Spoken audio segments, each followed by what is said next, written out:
എറണാകുളം കുട്ടമ്പുഴ വനത്തിൽ കാണാതായ സ്ത്രീകളെ കണ്ടെത്തി. 3 പേരുമുള്ളത് 6 കിലോമീറ്റർ ചുറ്റളവിലാണ്.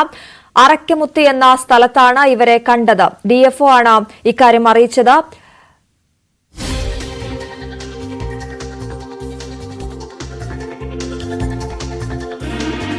വലിയ ആശങ്കയുണ്ടാക്കിയിരുന്നു. അവരെ 3 പേരെയും ഇപ്പോൾ സുരക്ഷിതരാണ് എന്നുള്ള വാർത്തയാണ് പുറത്തേക്ക് വരുന്നത്. അവരെ തിരിച്ചു വീട്ടിലേക്ക് എത്തിക്കുകയാണ് ഫോറസ്റ്റ് അധികൃതർ. അറക്കമുറി ഭാഗത്താണ് 3 പേരെയും കണ്ടത്. അവർക്ക് ചുറ്റും ആനകളായിരുന്നുവെന്നും രാത്രി പാറപ്പുറത്ത് ആനകളെ ഭയന്ന് കഴിയുകയായിരുന്നുവെന്നുമാണ് അവർ പറഞ്ഞത്.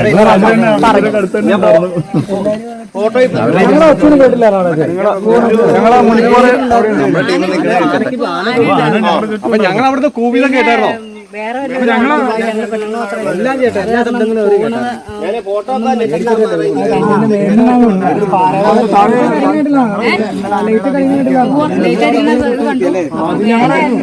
അങ്ങനെ വേറെ ആരും ആണോന്ന് അറിയില്ലല്ലോ. ഞങ്ങള് മാത്രമല്ലേ ഉള്ളൂ.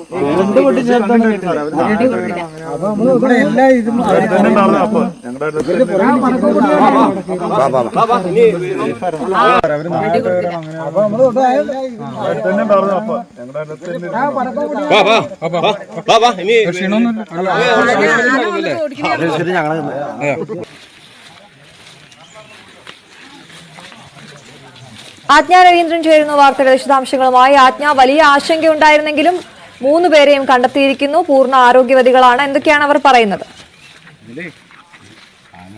14 മണിക്കൂറുകൾ നീണ്ട ആശങ്കയ്ക്കൊടുവിലാണ് 3 കണ്ടെത്തിയ വിവരം ഡിഎഫ്ഒ അറിയിക്കുന്നത്. ഈ പറഞ്ഞതുപോലെ ബുധനാഴ്ച ഇവരുടെ മായയുടെ പശുവിനെ കാണാതായതിനെ തുടർന്നാണ് ഇന്നലെ ഒരു 1 മണിയോടെ പശുവിനെ തിരിഞ്ഞ് കാട്ടിനുള്ളിലേക്ക് പോകുന്ന അവസ്ഥയുണ്ടായത്. എന്തായാലും മായ തനിച്ചു പോകാൻ പറ്റാത്ത ആയതുകൊണ്ട് മറ്റു 2 പേരെയും കൂടി ഒപ്പം, അതായത് പാറുക്കുട്ടി, ഡാളി എന്നിവരും കൂടി ഒപ്പം പോവുകയായിരുന്നു. എന്തായാലും ഇവര് 4 മണിയോടുകൂടി മൊബൈൽ ഫോൺ സംസാരിച്ചിരുന്നതാണ്. പക്ഷേ കാട്ടാന കൂട്ടത്തെ കണ്ട് ഇവര് ചിതറി ഓടിയതാണ് എന്നാണ് ഇപ്പോൾ മനസ്സിലാക്കാൻ കഴിയുന്നത്. അങ്ങനെയാണ് ഇവർക്ക് വഴി തെറ്റുന്ന സാഹചര്യമുണ്ടായത്. വഴി അറിയാതെ നിൽക്കുകയാണ് എന്നാണ് ഇവർ അവസാനമായി ഫോണിൽ കോൺടാക്ട് ചെയ്തപ്പോൾ പറഞ്ഞിരുന്നത്. എന്തായാലും 4 സംഘങ്ങളായിട്ടാണ് ഇന്നലെ മുതൽ ഫോറസ്റ്റും വനം വകുപ്പും അതുപോലെ ഫയർഫോഴ്സും നാട്ടുകാരും ഉൾപ്പെടെ പോലീസും ഉൾപ്പെടെയുള്ള 4 സംഘങ്ങൾ ചേർന്നിട്ടായിരുന്നു ഇന്നലെ തിരച്ചിൽ നടത്തിയത്. അത് 2 സംഘങ്ങൾ ഇന്നലെ 3 മണിയോടെ തിരച്ചിൽ നിർത്തി തിരിച്ചെത്തിയിരുന്നു. കാരണം വെളിച്ചക്കുറവും അങ്ങനത്തെ പ്രശ്നങ്ങളൊക്കെ ഉണ്ടായിരുന്നു, സാങ്കേതിക പ്രശ്നങ്ങളൊക്കെ ഉണ്ടായിരുന്നു. വനത്തിൽ തിരയുന്നതിനുള്ള പ്രശ്നങ്ങൾ, പിന്നെ വന്യജീവി ശല്യമുള്ള ഇടമാണ്, ഉൾക്കാടാണ്, അങ്ങനത്തെ സാഹചര്യങ്ങളൊക്കെ ഉണ്ടായിരുന്നെങ്കിൽ പോലും ഇപ്പോൾ അവരെ കണ്ടെത്തിയിരിക്കുന്ന 6 കിലോമീറ്റർ ചുറ്റളവിൽ അറക്കമുത്തി എന്ന് പറയുന്ന സ്ഥലത്ത് അവർ ഉണ്ട് എന്നാണ് അറിയാൻ കഴിഞ്ഞത്. മാത്രമല്ല നാട്ടുകാരിൽ ഒരാൾ പറയുന്നത്, അതിൽ വ്യക്തതയില്ല, നാട്ടുകാരിൽ ഒരാൾ പറയുന്നത് പാറുക്കുട്ടിയുടെ മകൻ, മായയുടെ മകൻ അവിടേക്ക് പോയിരുന്നു, അവരെ കണ്ടു, മൊബൈൽ ഫോണിൽ സംസാരിച്ചു എന്നുള്ള കാര്യമാണ് പറയുന്നത്. അക്കാര്യത്തിൽ അത് കേട്ട് കഴിയാണോ, അത് അവരുടെ വേർഷനാണോ എന്ന് അറിയില്ല. പക്ഷെ അങ്ങനെ ഒരു പ്രതികരണം കൂടി വന്നിട്ടുണ്ട്.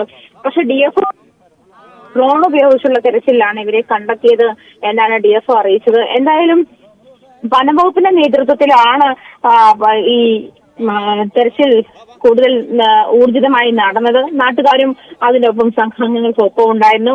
വൈകിട്ട് 3 മണിയോടെ ആണ് 2 പേരെയും, അതായത് ഇന്നലെ 4 മണിയോട് കൂടിയാണ് ഇവരെ കാണാതായത്. അതിന് മുൻപ് തന്നെ ഈ തേക്ക് പ്ലാന്റേഷനിലെ മുനിപ്പാറ ഭാഗത്ത് കൂടിയാണ് ഇവർ കടന്നു പോയതെന്നാണ് വനം വകുപ്പ് അറിയിക്കുന്നത്. പശുവിനെ കണ്ടെത്തി മടങ്ങുന്നതിനിടെയാണ് ഇവർ ആനയുടെ മുന്നകപ്പെട്ട് ചെതറി ഓടിപ്പോയത്. ആ ഒരു സമയത്ത് തന്നെയാണ് പശു തിരിച്ചെത്തുകയും ചെയ്തു. പശു തിരിച്ചെത്തിയത് കുറച്ചുകൂടി, അതായത് ഈ 3 പേർ വനത്തിനുള്ളിലേക്ക് പോയ 3 പേർ തിരിച്ചെത്താകുന്നു. ആശങ്ക കൂടുതൽ, അത് ഇവരെവിടെയെന്നറിയാത്തത് ദുരൂഹതയിൽ തുടർന്ന ഒരു സാഹചര്യമായിരുന്നു അല്പം മുമ്പ് വരെ. അതുകൊണ്ട് തന്നെ ഈ തെരഞ്ഞ ആളുകൾക്കായാലും അല്പം ആശങ്ക ഉണ്ടാക്കുന്ന ഒരു സാഹചര്യത്തിൽ കൂടി തന്നെയാണ് ഈ 14 മണിക്കൂറും കടന്നുപോയത്. എന്തായാലും ഇവര് എവിടെ ഉണ്ട് എന്നുള്ള കാര്യം ലൊക്കേറ്റ് ചെയ്ത് കഴിഞ്ഞു. വനത്തിനുള്ളിൽ 6 കിലോമീറ്റർ ചുറ്റളവിനുള്ളിൽ ഇവരുണ്ട് എന്നും അത് വനംവകുപ്പിന്റെ ഡ്രോൺ ഉപയോഗിച്ചുള്ള തെരച്ചിലാണ് ഇവരെ കണ്ടെത്താനായതുമെന്നാണ് വനംവകുപ്പ് ഉദ്യോഗസ്ഥർ വ്യക്തമാക്കിയത്. അശ്വതി. അതാണ് ആജ്ഞ. കാട് നന്നായി അറിയുന്നവരാണ്. അവരുടെ സംസാരത്തിൽ നിന്ന് നമുക്ക് മനസ്സിലാകുന്നത്. നമ്മളിപ്പോൾ പ്രേക്ഷകരുമായി പങ്കുവച്ചുകൊണ്ടിരിക്കുന്ന ഈ വീഡിയോയിൽ തന്നെ ഞങ്ങൾ ഈ ഉദ്യോഗസ്ഥർ ചോദിക്കുന്നത്, ഞങ്ങൾ കൂവിയതൊന്നും നിങ്ങൾ കേട്ടില്ലേ എന്ന് ചോദിക്കുമ്പോൾ ഞങ്ങൾ 3 സ്ത്രീകളല്ലേ ഉള്ളൂ, മറ്റാരെങ്കിലും ആണോ എന്ന് വിചാരിച്ചാണ് മിണ്ടാതിരുന്നത്. അതുകൊണ്ട് കാട് നന്നായി അറിയുന്നവരാണ്. അവർക്ക് വലിയ പ്രശ്നങ്ങളൊന്നും ഉണ്ടായിരുന്നില്ല. വെളുക്കുമ്പോൾ തിരിച്ചിറങ്ങാമെന്നൊക്കെയുള്ള രീതിയിലായിരുന്നു എന്ന് മനസ്സിലാക്കണം അല്ലെ? തീർച്ചയായിട്ടും. കാരണം ഈ ഒന്ന് അശ്വതി സൂചിപ്പിച്ചതുപോലെ ഇവിടെ സ്ഥിര താമസമാക്കിയ ആളുകളാകുമ്പോൾ ഇതുമായി ഇടപഴകിയ ഒരു ശീലമുണ്ട്. അതുകൊണ്ട് തന്നെ കാട് അറിയാവുന്ന ആളുകളാണ്. പക്ഷെ വന്യമൃഗശല്യം നമ്മൾ നേരത്തെയും അത്തരം കാര്യങ്ങൾ റിപ്പോർട്ട് ചെയ്തിട്ടുള്ളതാണ്. അതായത് കാട്ടാന പറമ്പിലേക്ക്, അതായത് നാട്ടിലേക്ക് ഇറങ്ങി വന്ന് ശല്യം ഉണ്ടാക്കുന്ന സ്ഥലം കൂടിയാണ്. അതുകൊണ്ട് ഇത്തരം കാട്ടുപന്നി ആയാലും ആനയായാലും ഉള്ള വന്യശല്യം കൂടുതലുള്ള സ്ഥലം കൂടിയാണ്. അതിന്റെ ആശങ്കയിലും ഏത് സമയത്തും അവര് ആ ഒരു ആശങ്കയിൽ തന്നെ കഴിഞ്ഞുകൂടുന്ന ജനവിഭാഗവുമാണ്. അപ്പൊ അത്തരത്തിലുള്ള ആശങ്കകളൊക്കെ നിലനിൽക്കുമ്പോഴാണ് ഇങ്ങനെ ഈ അകത്തുള്ളിലേക്ക് പോയവര് അശ്വതി സൂചിപ്പിച്ച പോലെ കാടറിയാവുന്നവരാണ്. ഒരു പക്ഷേ വെളിച്ചം വീഴുമ്പോൾ അല്ലെങ്കിൽ നേരം വെളുക്കുമ്പോൾ വെട്ടം ഉണ്ടാകുമ്പോൾ നമുക്ക് പുറത്തേക്ക് ഇറങ്ങി പോകാമെന്നൊരു ധാരണയിൽ അവർ എത്തിയിട്ടുണ്ടാകാം. പക്ഷെ ഈ കാട്ടാന കൂട്ടത്തെ കണ്ട് ചിതറി ഓടിയതാണ് ഇവർക്ക് വഴി തെറ്റാനിടയായത്. അതായത് 4 മണിക്ക് ഇന്നലെ വൈകുന്നേരം 4:04 കൂടിയാണ് അവസാനമായിട്ട് ഫോണിൽ കോണ്ടാക്ട് ചെയ്യാനായത്. ആ സമയത്ത് അതിനുശേഷം വിളിക്കുമ്പോഴെല്ലാം ഔട്ട് ഓഫ് റേഞ്ച് ആണ്, ബാറ്ററി ലോ ആണെന്ന് ഇവർ പറയുന്നുണ്ട്. ചിലപ്പോ ബാറ്ററി ഓഫായി പോയി, ഫോൺ ഓഫായി പോയതാക്കാം, അതല്ലെങ്കിൽ ഔട്ട് ഓഫ് റേഞ്ച് ആയതാകാം, ഉൾക്കാടായതുകൊണ്ട് അങ്ങനെ ഒരു സാധ്യതയുമുണ്ട്.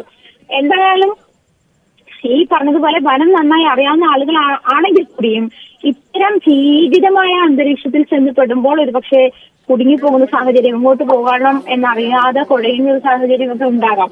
അങ്ങനെ പെട്ടുപോയതായിരിക്കാമെന്നാണ്. എന്തായാലും ഒരു പുറത്തേക്ക് അല്പസമയത്തിനുള്ളിൽ അവരെ കൊണ്ടുവരും.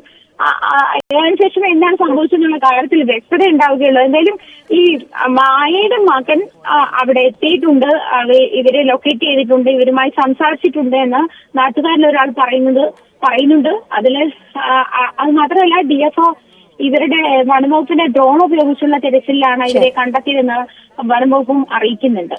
ശരി, ആജ്ഞ രവീന്ദ്രനാണ് വിവരങ്ങൾ നൽകി. എന്തായാലും ആശ്വാസ വാർത്തയാണ്. 3 പേരെയും സുരക്ഷിതരായി കണ്ടെത്തിയിരിക്കുന്നു.